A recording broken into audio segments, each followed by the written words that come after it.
Tonight, we're riding the world's fastest sleeper train. But the most expensive luxury cabin on board isn't what you'd expect. They are very compact. We'll be travelling for over 11 hours, covering 1,200 miles overnight across China. Reaching speeds of 350 kilometers per hour. We'll show you exactly what it's like to stay on board a high-speed train. From the room we'll be sleeping in to the food we get served.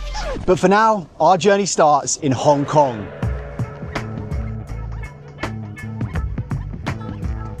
We have just entered Hong Kong Kowloon West high-speed train station because we are about to catch a train to Shanghai. And first impressions, this train station is not only enormous, but it is extremely impressive. We don't have any tickets because that's all done with your passport. But before we go through to the departure lounge, we actually need to do a couple of things. So let's tick those off first. So we bought our train tickets before we arrived in Hong Kong, and we initially thought that we were going to have a private room, so it would just be the two of us in our sleeper cabin. But it turns out that there aren't private rooms on this train and that you actually share with two other people. So we're hoping that we might be able to get a room by ourselves if we are lucky, but we've just looked at the departures board and it says sold out. You have to use your passport number in order to buy a train ticket. So even if we wanted to, we couldn't buy 4 beds and have the room to ourselves because it's not possible. We only have 2 passport numbers. So there's not really a way around it. Is it worth asking? I think we should ask anyway. So let's go and give it a try, see if we can bagsy our own room. We have a question. We're on the Shanghai train. Jade turned on the charm, but unfortunately, the Duolingo premium subscription we'd paid for was looking like money down the drain. Okay, 4 beds. So we'll be in the same room with 2 strangers. With 2 other people? Yeah. Yes. That did not go to plan.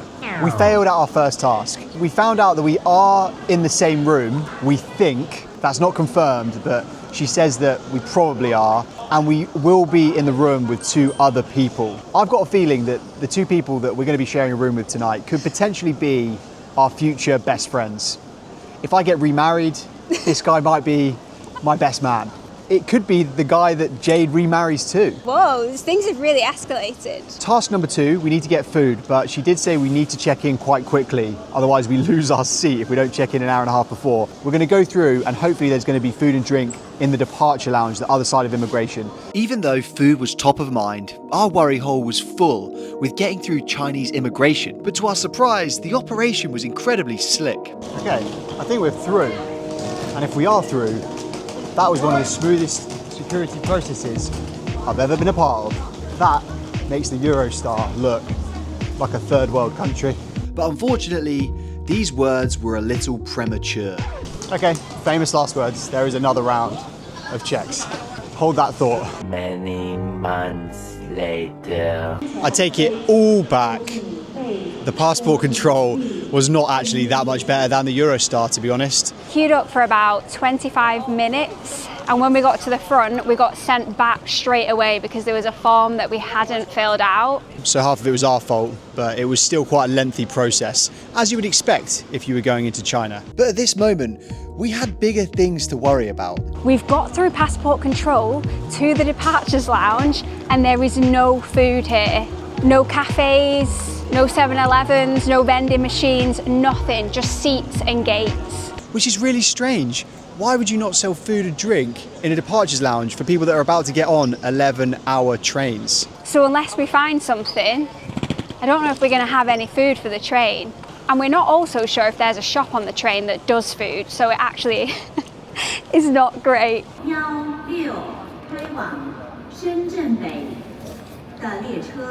There doesn't seem to be any free seats, so we're just sat in a corner in the train station at the moment waiting for our gate to open. And hopefully we'll be one of the first people on the train. But it does look quite competitive. There have been some big queues for some of the other trains, so we might have to get our elbows out. It's like Euston Station at rush hour in London. Anyway, we spoke to one of the guys who runs the train, and he said, is there anywhere to get food in the station, or is it just upstairs? There's no restaurant on this. No restaurants. Yeah. But is there food on the train? We go to Shanghai. Which train are you taking? G900? Yes, you can get food on the dining car. Okay, thank you. Thank you. You might find this interesting. I thought this was a genius idea that I had. I guess the room is going to be quite small that we'll be in tonight. I've used one of my packing cubes for my train bag. It's got a spare pair of socks and underwear, and then just a small bag of essentials like hand sanitizer, moisturizer. So when Ryan's rifling around through his big bag, I'll just have my train briefcase. Jade's train bag was ingenious, but having tried sleeper trains in the UK and Europe, we were hoping that China's sleeper train offering was going to be even more impressive. So this is the departures board. We've got our boarding gates, 5A, 5B, 6A, 6B. The UK used to be the home of train travel, but right now, there isn't a country with more cutting-edge train technology than China. We've just scanned our passport to get onto the train. We're now heading down to the train, and we're probably one of the first people on board, I would say. They start the boarding exactly on 15 minutes before the train leaves. China has over 30,000 miles of high-speed railway tracks. Meanwhile, Europe has just 5,000 miles, and the UK just 67. They're also building new tracks at a crazy pace, with 10,000 miles predicted to be added in the next 4 years. Whereas back in the UK, HS2 is just 140 miles long, and it will take over 20 years to come to fruition. On paper, it seems like China are leaving the rest of the world behind, but in reality, is that actually the case? Okay, we are now in our room. We're going to dump our bags, and we're going to explore the rest of the train, and we will show you the room in its entirety a little bit later. We have set off now. We are officially on our way to Shanghai. I think our first stop is probably going to be to check out the dining carriage. But we also haven't met our roommates yet, so I'm not sure which we should do first. Had a sneaky look at them and they do seem nice. So we're currently in the toilets on board, and they seem quite spacious. There are 3 toilets here, 2 like normal Western bathrooms, and then one which isn't, or maybe that's a urinal, I actually don't know. I think it has just hit me now that we are on this train for the next 11 hours in a bunk bed with 2 strangers, 2 strange men. So as we walk further down the train, all of the rooms are free. They're all completely identical as well, so there's no better cabins than ours. But I think that's because each stop they probably fill up one carriage, and we were obviously the first stop going all the way to Shanghai, so they filled up our carriage first, which makes sense because everyone in our carriage is getting off at the same place. Because there was no food at the train station, I'm still extremely hungry. So we're going to go and check out the dining car. That is our next task, and hopefully we don't need cash because I don't have any. As we made the long dining cart voyage to the other end of the train, we were dreaming of an endless selection of delicious treats. And luckily, we found a pot of gold at the end of the rainbow. We have made it to heaven. It looks like we've got hot food, cocktails, beers, snacks, all sorts of stuff. But unfortunately, it was a catfish. We've just ordered, and it wasn't the most simple of operations, I wouldn't say. A lot of the menu wasn't available. Don't know if that was just for us or if that's for everybody. On the menu, I can see that there's spaghetti bolognese, but when I tried to order it, they said they didn't have it. So I'm going to be sad if I see somebody else eating spaghetti bolognese. The menu is actually excellent, but half of it's not available. So yeah, there's chicken and mushroom and rice, there's cocktail menus, but unfortunately the only things that are available are 2 flavours of noodle pots and Coca-Cola and water. We were also asked where we're sitting as well, because she would have delivered our noodle pots to our chairs, but we decided to eat it in the dining carriage. We'll save the room tour for a little bit later. Despite the hot food offering being underwhelming, we did manage to get our hands on some interesting looking snacks. Never seen either of these before in my local convenience store. And the first pieces of food to touch our lips in mainland China did not disappoint. Sensational. They're not what I was expecting. So I thought it was going to be strawberry Pringles because they come in a Pringle pot. I think they're frozen strawberries. They taste like strawberries that you get in Special K before you put the milk on. Snack number 2. These look really good on the photo, but I'm worried they could be very spicy. Ooh, it's a piece of meat, looks covered in chili. Oh, be careful. It is really good, but it is really spicy. Like a Chinese spicy pepperami. Our food took around 15 minutes to be prepared, and with only 6 seats, the dining cart was much smaller than what was needed on this giant sleeper train. It's very small, the dining car. There's actually not that many seats, so I'm here in the middle and Ryan's hoping he's going to get to come over here soon to have the food. We ordered one of each of the dishes available on the menu, which was 1 rice dish and 1 noodle pot. And honestly, they left a lot to be desired. The noodles are definitely nicer than the rice. I'm not sure if the rice one has been made properly. I think it's burnt at the bottom actually. But at least the price wasn't too bad. The 2 meals and the 2 drinks and these snacks cost £12. Seems quite reasonable. We're going really fast now, you can actually feel it on the train. We also keep getting glimpses of where the train is going past, and the one thing that I've noticed is that there is a lot of traffic and bright lights. But with lots of the train still to explore and roommates to meet, we decided to venture out of the dining carriage. Dinner has been finished. We're now heading back through the train. But not before picking up a very interesting looking snack. The cucumber Pringles have been secured. People are now getting ready for bed by the looks of it, brushing the teeth. Let's go and explore the rest of this train, see if there's anything else of interest. As well as sleeper carriages on this train, there are also normal seats. I personally wouldn't want to be doing this journey on one of these seats. I actually read somewhere that if you are in a sleeper cabin, like you can go and sit in there if you wanted to. And then through this door, there's first class seats. Press the button.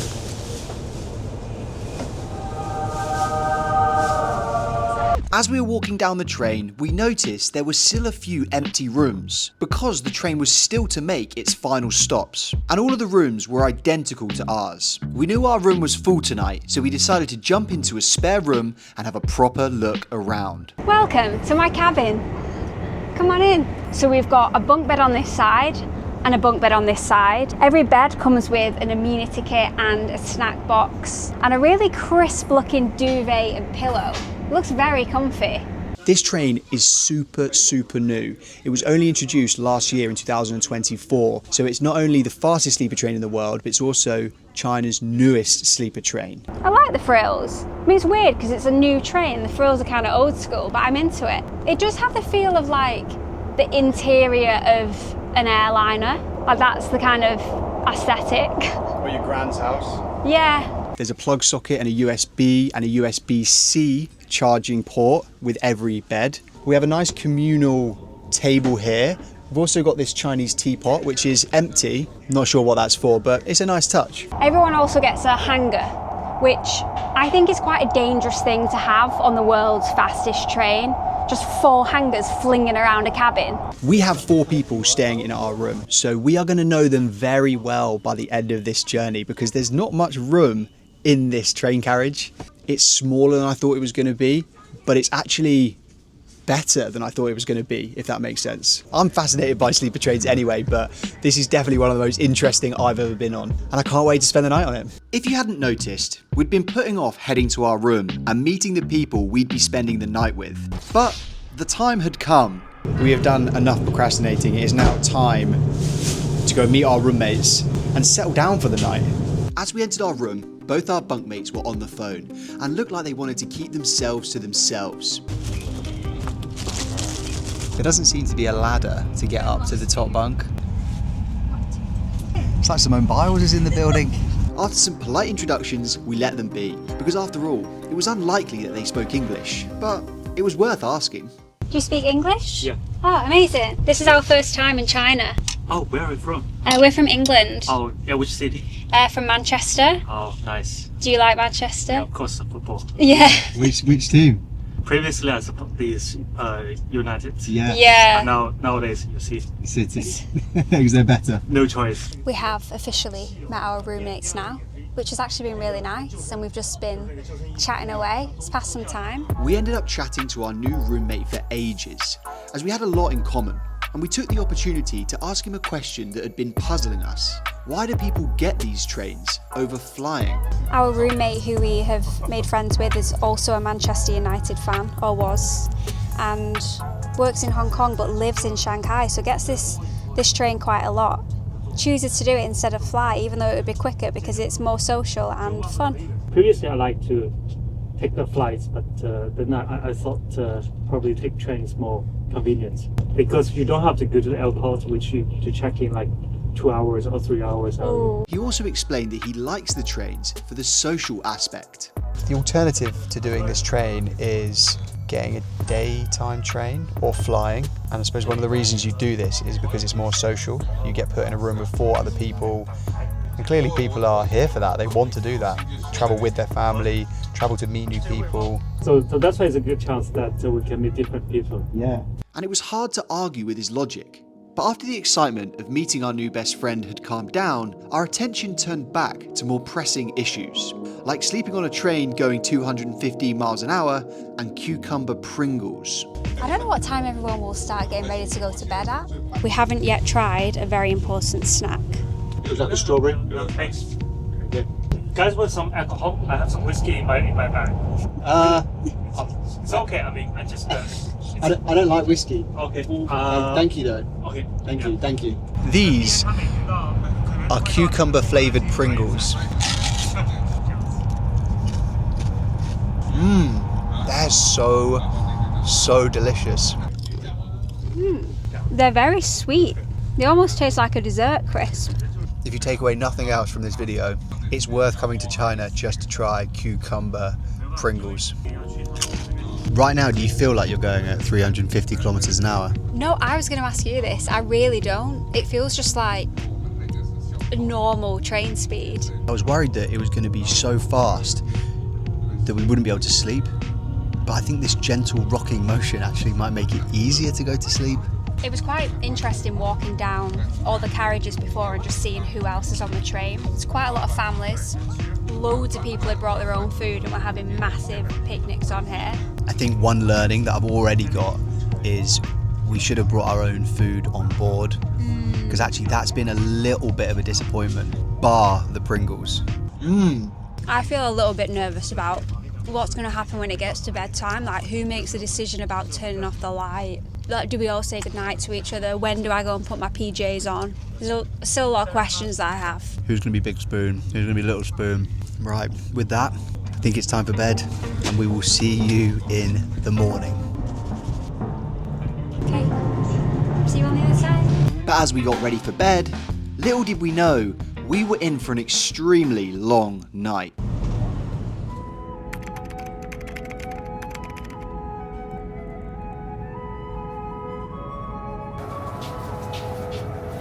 Good morning. Fine, just go for a bit. How did you sleep? Yeah, I woke up a few times. Obviously when it comes into the station the noise changes. And when you go into a tunnel, the noise changes. It gets really loud when you go into tunnels. There was a few moments when I was like, how fast must we be going, because it was so like loud. And I don't know whether or not we were going up and down, but my ears popped once, and that woke me up as well. But then what did happen at some point in the night, we got the dreaded snoring roommate. And the bed itself, I think, was pretty comfortable. It was a little small, because I'm not that big and neither's Jade. So if you were like 6 foot, it would be pretty cramped in that bed, I think. I probably got broken sleep for about 3.5 hours last night, I reckon. Do you feel tired now? I look tired. I don't feel tired. This is also the first time that we've actually been able to see out the window, because when we got on it was night time. So we still need to tell you the price of this. And I think we can make a fair call on whether or not it's good value now that we've experienced it. Do you reckon it was good value? It's not the cheapest way of doing it, but it is probably the most interesting way of doing it. It's time to leave the train. We have now disembarked the world's fastest sleeper train. And something I'm really excited about that we didn't get to do last night is see the train in the daylight. It looks like something designed by Elon Musk. Looks like a rocket ship. And no wonder I didn't get much sleep last night. It's because I was on that thing. But now let's tell you about the price. It takes 2.5 hours to fly from Hong Kong to Shanghai for a cost of around £60, which means flying is quicker and cheaper. But the experience and social elements of this train ride are unique. But But at a cost of £110 per person one way, it's disappointing that you're unable to book your own room. And the lack of privacy can mean you don't get a great night's sleep. So for that reason, we're glad we tried this mode of transport, but it's unlikely that we'll ever do it again. Right, we're literally being kicked off the platform because we're the last people on it.